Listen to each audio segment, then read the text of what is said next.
Hey, good morning, everybody. I just wanted to make this video this morning because I was really feeling moved. I wrote an article early this morning about motivation and what I was listening to. I listened to an Empower Network Inner Circle audio this morning, and it really spoke to me. It was the audio with John Wells, and John Wells was talking about how he was on the Vegas Strip basically handing out flyers with pictures of naked girls on them to people because he was at such a low in his employment journey, I guess you could say, that he had to do that in order to make ends meet. And I was listening to that audio because Pastor Adrian Hines, who's a member of the Dream Team with Empower Network, he directed me to listen to that audio when we saw each other in San Diego. So Adrian and I had not met previous to the trip, but meeting Adrian was definitely an experience. I love Adrian. He's kind of like a long-lost family member or best friend. It's kind of like we kind of just hit it off, and I'm very grateful for that. I, at some point, sat down with Adrian, and he asked me, what is your why? And, of course, I knew what he meant. It's a term that we talk about a lot in Empower Network and definitely in the Dream Team. What is your why? What are the motivating forces behind why you joined Empower Network? And I remember telling him, I'm going to try not to get emotional. I remember telling him that my why was my son, Karan. And Adrian had no idea that Karan has a history of medical issues, and he was born with this syndrome, and he had all these diagnoses placed on him, and all these things spoken on his life by the doctors and such. But when I informed him, I didn't say much before Adrian pulled out what seemed like a little book, and he wrote Karan's name in the book. I assumed that meant that he was going to say a special prayer for Karan, or he wanted to remember his name for a specific reason.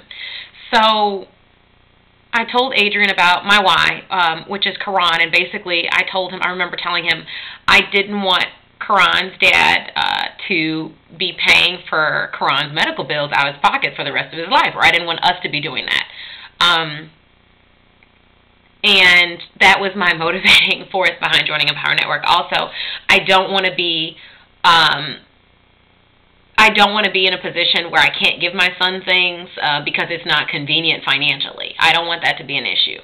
And, we just started talking. So Adrian gave me some pointers about things that he felt like I should do to increase my business and increase my monthly earnings, and I definitely took heed to them. And thank you, Adrian, for that. I love you for that. I felt moved this morning to create this video because all these feelings were coming over me as I was writing, and I was just thinking about all the mothers I know who really motivated me to start blogging. And I remember in the beginning I was saying to myself, who's going to want to hear what I have to say, and it's not that interesting, and why are people, always asking me about Karan, and I have no platform to talk about him on. I mean, I wrote a book, and some people know about that, but the book wasn't really written for profit. The book was written for referencing purposes for hospitals and doctors to be able to utilize it in order to pass to other parents. So it's not something that I ever used to create revenue for myself at all. However, I prayed about it, and then I joined Empower Network, and then I started blogging about, being a mom. And that's all I know. That's all I know. That's what I do. I feel like I do real well. I'll have to blow my own horn on that. I'm a mom, and I am not a mother who has not known struggle. And I feel like in my videos, I have really tried to stray away from serious emotion, but this morning I was just feeling like, I have this, and I have to share it. I basically reach out with Empower Network to mothers who I know have had some kind of struggles, or mothers who I know really wish that they could have more income coming in and would have more freedom to do things that they wanted to do for themselves and their children if they had those things coming in. And I just feel compelled to share that, when our son was born, I was very depressed. I was very unsure of why God would gift me a child with so many issues. I was very angry with God at the time, and my faith was somewhat diminished. It took a blow. I was so angry that I was 26 years old with a bachelor's degree and a master's degree, and I felt like I had done many things that I was supposed to do in the way that I was supposed to do them. Like many of you, a lot of my friends watching this video are probably in jobs now that they didn't really think they'd be in. I mean, you got these degrees and you went to school and you paid this money and you're still paying off on your loans and you're not really seeing the reward. I felt like God was punishing me. I didn't know why He would give me a child with such severe issues. I think I went through that for about 6 months. 4 of those months, Karan wasn't even at home. He was in the hospital. I took a job at Marshall's part-time to be able to spend adamant amount of hours in the hospital with my son. That's just what I had to do because I didn't want him not to have his mother in the hospital. A lot of those kids, their parents never saw them, and when they did, it may have been once or twice a week. I don't know if the parents just couldn't deal with it. Whatever excuse they wanted to give, it's fine with me. But I wasn't making excuses for not seeing my child. I did what I had to do.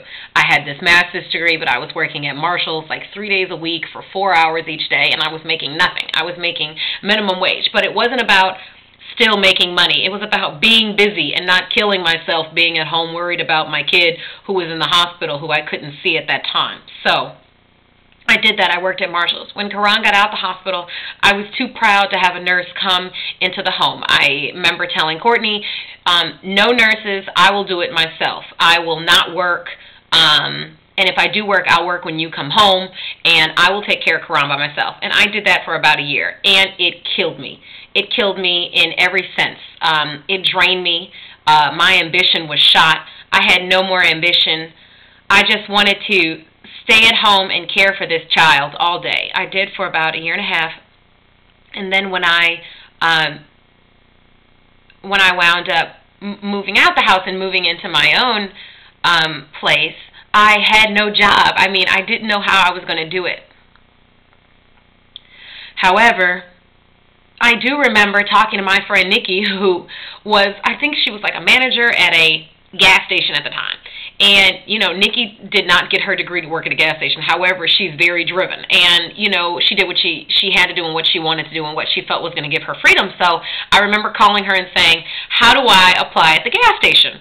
And I remember Nikki saying to me, you don't want to work at the gas station. And I said, yes, I do. It's what I need to do. How do I get in?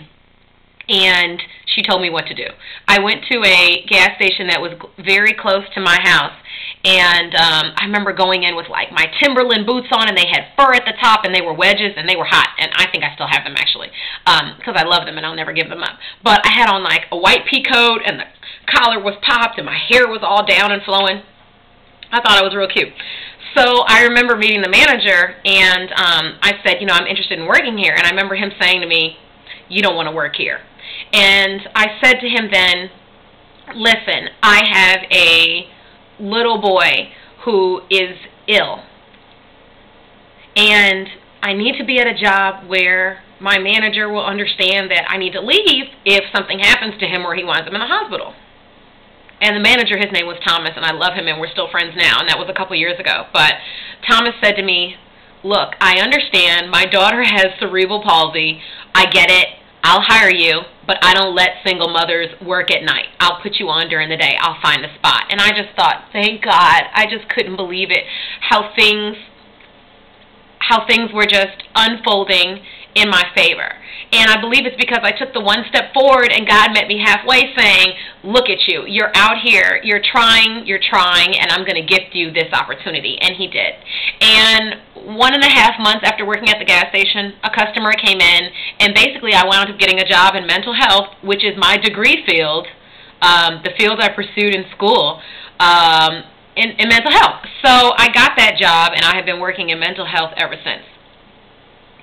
I think the point is that I did what I had to do to get to where I wanted to get to, and thus now I'm at the point where I have been offered this opportunity. The opportunity with Empower Network has been presented to me, and I jumped on it. And I don't give a damn about what anybody says about, you know, Jackie made scrapbooks, and Jackie wrote a book, and Jackie did this, and Jackie did that. Because the point is, I do damn well at whatever I set out to do, because that's just me. That's what God put in my heart to work hard, because I have a strong why. And what you should be asking yourself is not, does anyone want to hear what I have to hear? Why would I blog? Does anybody want to know what I have to say?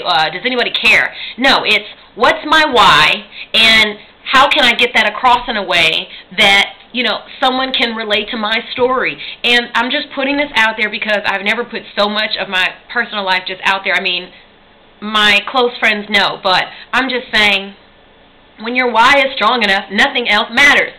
What are you doing? You are sitting on your butt. You're calling me, talking about how things aren't working and you wish you could do this and you wish you could do that. It's just so hard for me to listen to it when I'm not someone who sits around complaining about what I wish I could do. I felt like my full-time job wasn't giving me the kind of opportunities I wanted as far as financial backing for what I wanted to do. So I decided to apply to be a waitress. In the midst of applying to be a waitress, I got offered another job, substitute teaching, which is what I really wanted to do. God gifted me that because I took a step forward. I took a step out on faith. Who cares that I have a master's degree? And everyone in the restaurant questioned me. They all said, well, how old are you? Well, what are you doing? Well, you have a master's. Why are you here? Don't worry about why I'm here. Worry about why you're here and what your ambition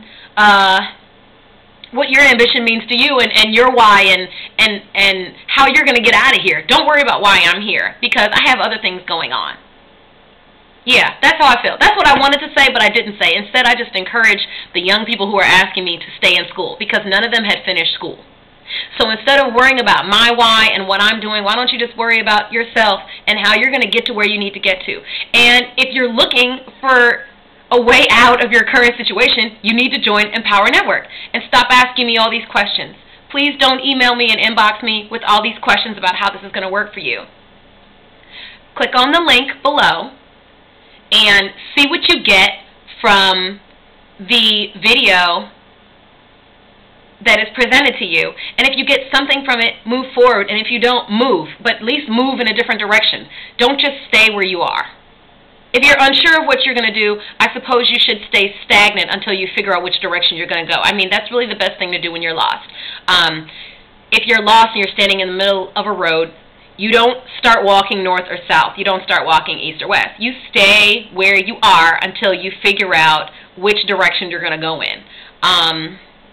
For me, it's a no-brainer. For you, it may take more time, but in any case, make a decision. This is about you and your life. It's not about me and mine, because I'm going to succeed regardless, because I always do, and because I know that that's what God has for me to prosper. So I'm doing that now, and if you want to join my team, I would love to go through this journey with you, with the dream team of Empower Network. We're so powerful and strong. I mean, there are so many members, hundreds of members, and we would love for you to join us on this journey. Just click the link below, and you can get started. I love you, and I hope you got something from this. If not, please share. Okay, I have to get on with my day. See you later.